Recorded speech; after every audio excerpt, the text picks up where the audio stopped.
পাকিস্তান সেই পাকিস্তান যে আমাদের লক্ষ লক্ষ মা বোনকে ধর্ষণ করেছে, সেই ধর্ষিতার গর্ভে যুদ্ধ শিশু জন্ম নিয়েছে, লক্ষ লক্ষ মানুষকে হত্যা করেছে, অসংখ্য বাড়িঘর ধ্বংস করেছে, কোটি মানুষকে দেশ ছাড়তে বাধ্য করেছিল, অন্য ধর্মাবলম্বীদেরকে জোর করে ধর্মান্তরিত করেছে, শেষ পর্যন্ত নিরস্ত্র বাঙালি তাদেরকে পরাজিত করে নাকে খত দিয়ে দেশে পাঠিয়েছে।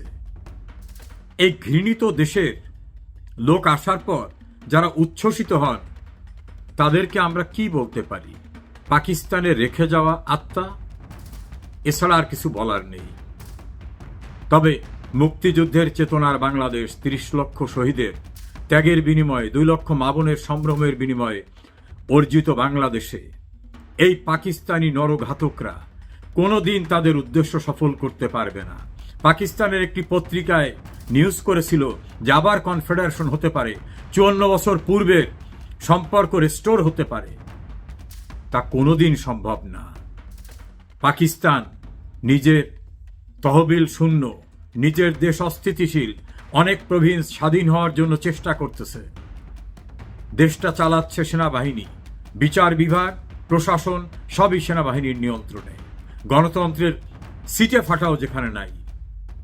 একটা সাম্প্রদায়িক জঙ্গি রাষ্ট্র, চোরের রাষ্ট্র, শোষক, ভিক্ষুকের দেশ। তাদের মন্ত্রীকে পেয়ে যারা উচ্ছ্বসিত, বেশি ভালো লাগলে উত্তম হলো সেখানেই চলে যাওয়া। আর পাকিস্তান যে সুযোগটা করে দিয়ে গেছে, বিনা ভিসায় কর্মকর্তা পর্যায়ে সে দেশে আসা যাওয়া করা যাবে। আমার মনে হয় বাংলাদেশের দুর্বৃত্ত যারা গণতন্ত্র ধ্বংসকারী, স্বাধীনতা বিরোধী, এদের তো একসময় পালাতে হবে, ভিসা নেওয়ার সময় পাবেন না। সেক্ষেত্রে এই যে পাকিস্তান ভিসা ছাড়া ঢুকতে পারবেন, এই সুযোগটা করে দিয়েছে। আমার মনে হয় এটা আপনাদের জন্য খুব একটা ভালো কাজ হয়েছে।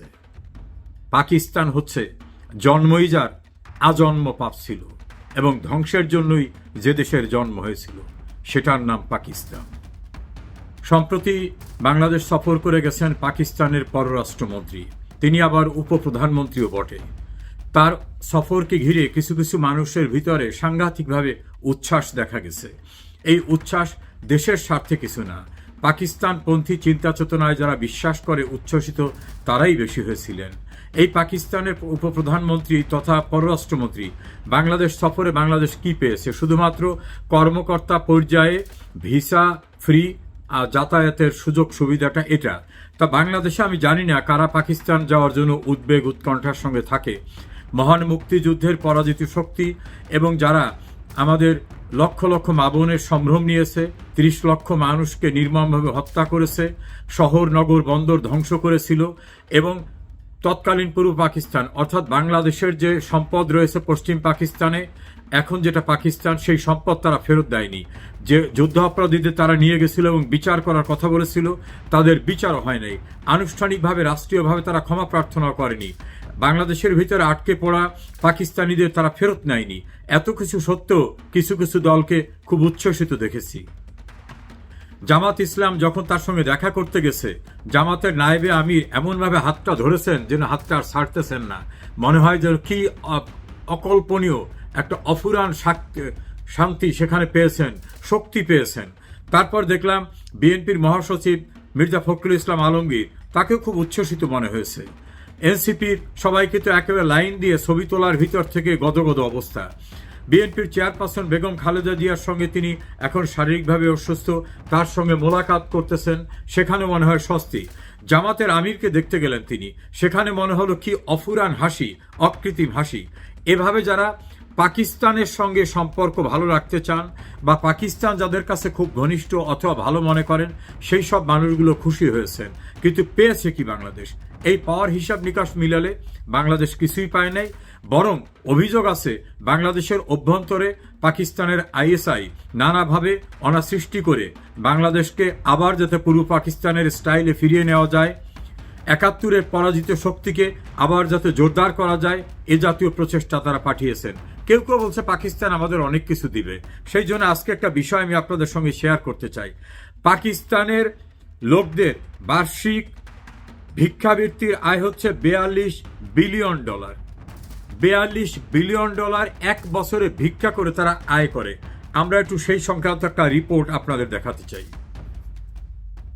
পাকিস্তানে নিম্ন মধ্যবিত্ত মানুষের অন্যতম গুরুত্বপূর্ণ পেশা হয়ে উঠেছে ভিক্ষাবৃত্তি। দেশটির মোট জনসংখ্যার 23 কোটির মধ্যে প্রায় 4 কোটি মানুষ ভিক্ষাবৃত্তি করে জীবনযাপন করছেন। পাকিস্তানিরা কেবল তাদের দেশে ভিক্ষা করছে না, বিশ্বের বিভিন্ন দেশেও তারা এই পেশা অবলম্বন করছে।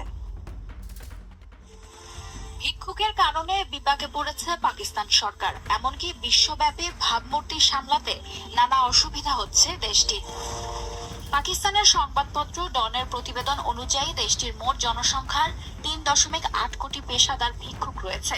একজন ভিক্ষুকের প্রতিদিন গড় আয় 850 পাকিস্তানি রুপি। ভিক্ষুকরা প্রতিদিন 32 বিলিয়ন রুপি ভিক্ষা পান বলে জানা গেছে, যা মার্কিন ডলারে ভিক্ষুকদের বার্ষিক আয় $42 বিলিয়ন।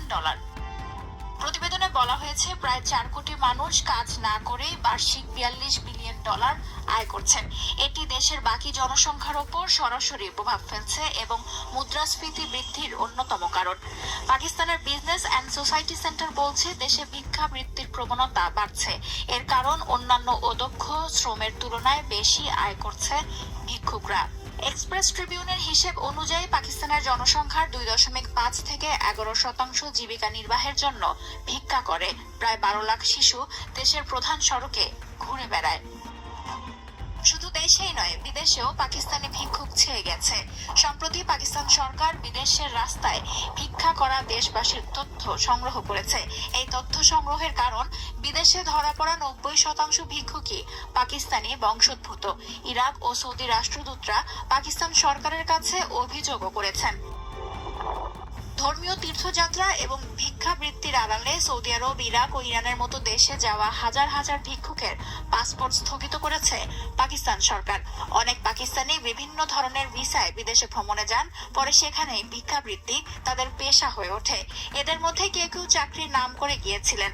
গত 2.5 বছরে সৌদি আরব এবং অন্যান্য উপসাগরীয় দেশ থেকে 44,000 ভিক্ষুককে পাকিস্তানে ফেরত পাঠানো হয়েছে। গত 16 মাসে শুধু সৌদি আরব থেকেই 5,033 জন পাকিস্তানি ভিক্ষুককে বিতাড়িত করা হয়েছে। ফৌজিয়া, দীপ্ত, বার্তাকক্ষ।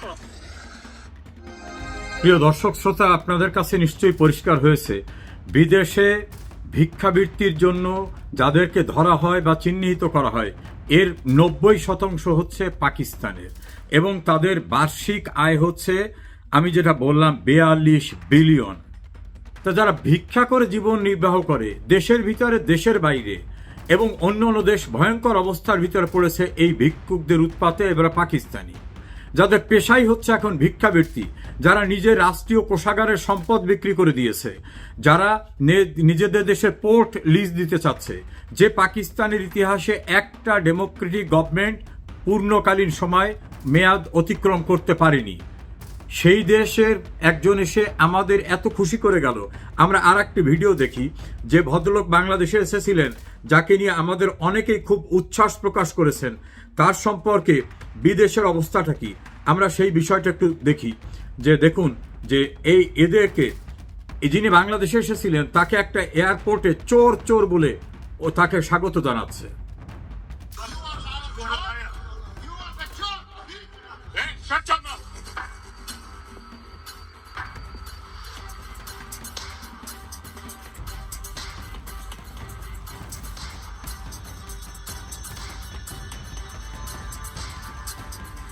Don't know me. Look.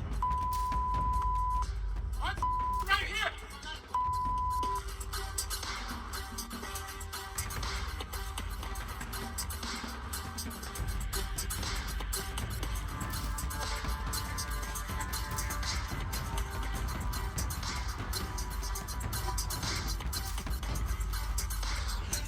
অর্থাৎ বিদেশের একটা এয়ারপোর্টে এই মন্ত্রীকে স্বাগত জানানো হচ্ছে চোর চোর বলে।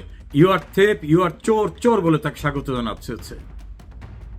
এই সব লোকদেরকে বাংলাদেশে আসার পর যারা উচ্ছ্বসিত হন, তাদের রুচি নিয়ে কথা বলতেও ঘৃণা হয়।